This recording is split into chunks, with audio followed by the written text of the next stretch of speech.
All right, guys, welcome back to another video of Shaman J. Wow, it has been 6 months of ownership of this beautiful phone, and I really hate that some people have missed out or haven't experienced it yet. So I got this back at launch, and I really think that based on what Apple's doing here, they're probably going to release another version of this. If you start telling me about leaks and rumors, they already said it, and that we don't know anything until it's official. So, and based on what I just saw with the iPhone 17e coming from the 16e, still have a 16e. But I just feel like they're definitely going, if they can give that phone a chance, they'll definitely do this phone again as well. And furthermore, this is a wonderful device to have. 6 months of ownership, I've had nothing but a positive experience. And I just feel like so many people, let me turn this airplane mode on so I don't get a bunch of notifications. So many people kind of wrote this phone off initially. They said, oh, it's got a small battery. It's going to have poor battery. They listened to what the internet said instead of experiencing it themselves. That is a problem that we have in this culture. We don't think for ourselves. And I'm saying I'll put myself in there too. I live alongside you, so it's nothing special about me. However, I believe in getting firsthand experience, and sometimes I just got to buy the product and figure it out for myself. And as soon as I saw this phone, as soon as I saw what they were talking about and I heard the rumors and everything, I was excited about it because this is technically a brand new iPhone, unlike all the other models that are out, which are basically pretty much remakes of the same thing. Like Apple would bring out something, i.e. the MacBook Neo. That's nothing but another MacBook that they've already had out and just kind of rebranded it, changed one or two things and say it's a new product. This is in fact a brand new product. This is kind of going back to the iPhone 6 lineup, with the single cameras, which everybody thought was so phenomenal at the time. But this hardware, when I saw this, I was mind blown. I was like, yes, I know I have my S25 Edge, but this right here is probably going to feel better just based on the rounded corners and everything about it. Now, this is the blue version, whether it looks blue or not. Let me see if I can bring in something that's white. There you go. I don't know if you can tell the difference. This is definitely white, my white remote. Here's my white blood pressure monitor, just different things. This is actually the blue version of it. But when I saw this hardware, folks, I was happy. I was like, yes, they are finally doing something that's new, that's refreshing, that's different. And regardless of what you might have heard some of the internet say, the people with the louder voice, doesn't mean they're saying anything. And to me, that means a lot because this product, if you know, you know, this iPhone is actually a very nice iPhone and offers so much bang for the buck. To an iPhone user, I'll say, and to people who might want to switch over to an iPhone, just based on the hardware alone. People are getting tired of really bulky phones and heavy phones in their pocket. And a phone like this, built to this level of quality, let me tell you something. The S25 Edge is beautiful hardware. To me, this kind of takes it to a new level of premium feel, if you will. Just because of the subtle things that it offers that the S25 Edge does not, which is simply just a more chamfered edges, the rounded feel, the softer feel in your hand, which makes for a better experience for holding it long term. So I'm excited about this phone right here. I think it's probably one of the best things that they could have done for themselves, actually introducing a new product, a new device, a new phone, and making it something actually worth looking at. Now, not to say, let me get it out of my pocket here, not to say that all iPhones are not worth looking at, but when you see this, you kind of just see the same design that you probably saw over the years. And, you just kind of see the same thing with a few tweaks here and there. But I will say that this new iPhone Air that they dropped 6 months ago was refreshing in the hardware department. It's got a very nice 6.5-inch display. It is just a beautiful, beautiful phone to look at. And then the display itself is absolutely beautiful. This hardware package is very nice. The power button is here. It's almost the thickness of the actual thinness of the phone because of the chamfer. It kind of slopes in a little bit. You can't probably tell too well, but these sides roll up on the edges. And so you don't have a sharp corner on this phone anywhere. It is just a beautiful thing, which is great. It flows very well into how this hardware is being put together. It's just nice. And on the front here, you have your Face ID. You have the cutout, the dynamic island there. You have a speaker up top. That being the only speaker is where some people just fell apart on the hardware. They just felt like, oh my gosh, I can't believe they're bringing out $1,000 phone with a single speaker. And personally, this speaker on this phone is actually really good and more than enough. I've used it for speakerphone. I've used it for music. It is just more than enough. It is a beautiful piece of hardware and a beautiful phone, I might add, to carry as a daily device. It is just right. The thickness, the thinness, the weight, everything about it is right on point. You have a large enough screen that it's not too large. The phone doesn't weigh that much, so it's perfect in your pocket. Another area where people fell apart at was the battery. They felt like this has this small battery and it's going to be horrible. It was just the opposite of that for me and for a lot of people with this phone and the Galaxy S25 Edge. People were not just looking at the Galaxy S25 Edge and saying that, where they started off, like, again, people listened to the masses and said, oh my God, this phone is going to have poor battery life. They did that to both of these phones right here with no hands-on experience. It's just the internet spoke. And people who can't think for themselves, for the most part, agreed without any firsthand experience. Both of these phones right here are absolutely stellar on battery for a person who needs to go through a work day or into the next day. Personally, I can make it through a work day with these. Whatever your work day is, I can make it through a full day with this phone with no problem.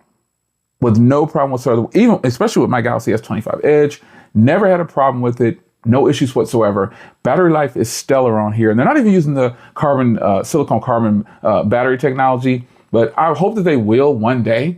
I hope both Samsung and Apple adapt this technology, because at the rate of it's so strange.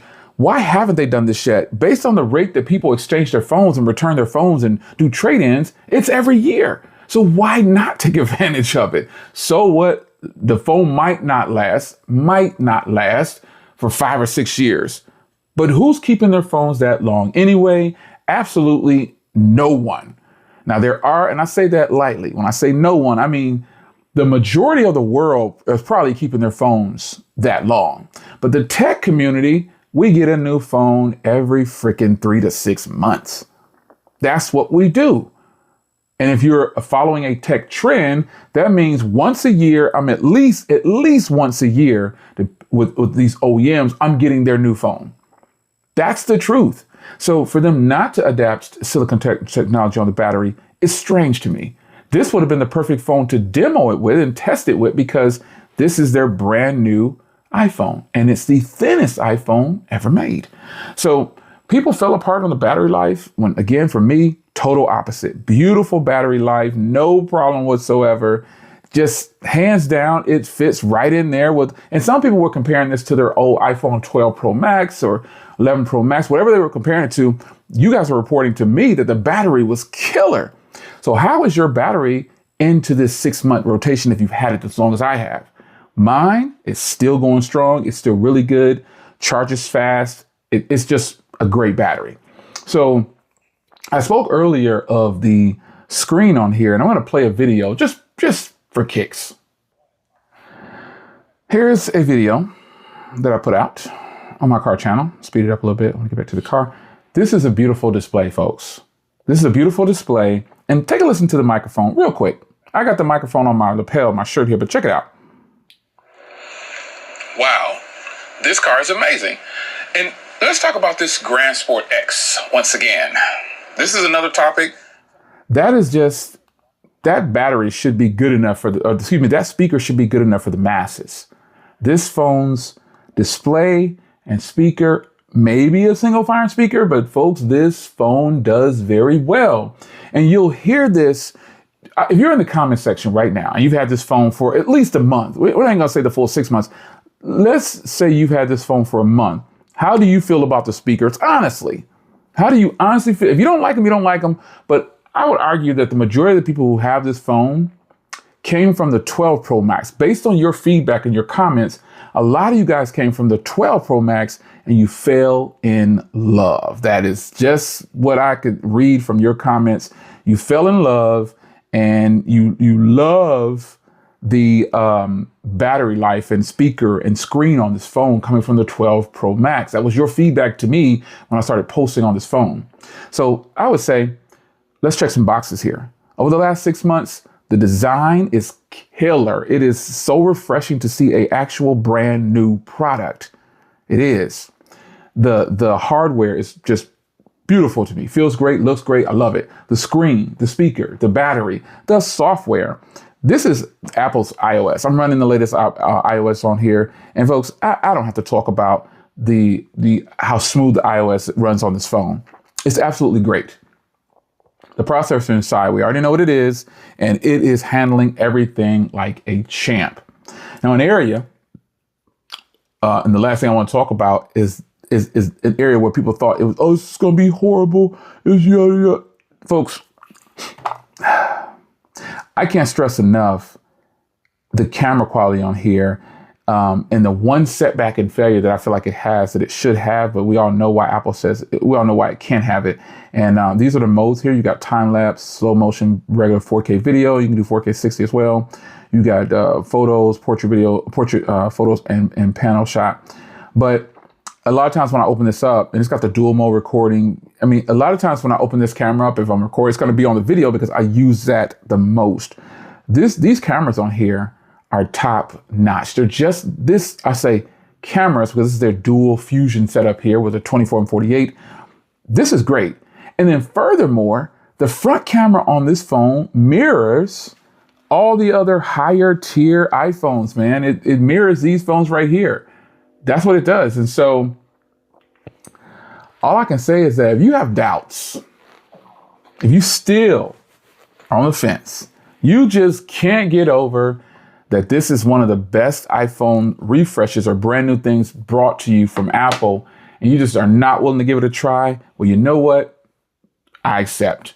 But what I will say to you is that I'm happy that I bought this phone. I'm so happy that they gave it a large enough display with this thin body to really make it worth it. If they were to make a smaller version of this, like a 6.3 inch screen, I don't know that it would be as comfortable to hold. It might feel too small, but the shortcomings here on this phone that personally have affected me was cinematic video, portrait video. Not having that, I really just, I shoot almost everything in portrait video except for these top-down shots. I just think portrait video is something that they can incorporate at least on the front camera, because this has the same front camera as the other phones. You see, so I don't understand why they didn't at least give it to the front, because they enhanced everything on the front camera and just made it perfect, man. But it doesn't have portrait video or cinematic video on the front camera. And that was a disappointment to me. But overall, I think this phone is top tier. I don't really care too much about what anybody else thinks about it. I mean, I respect your opinion, I'll say.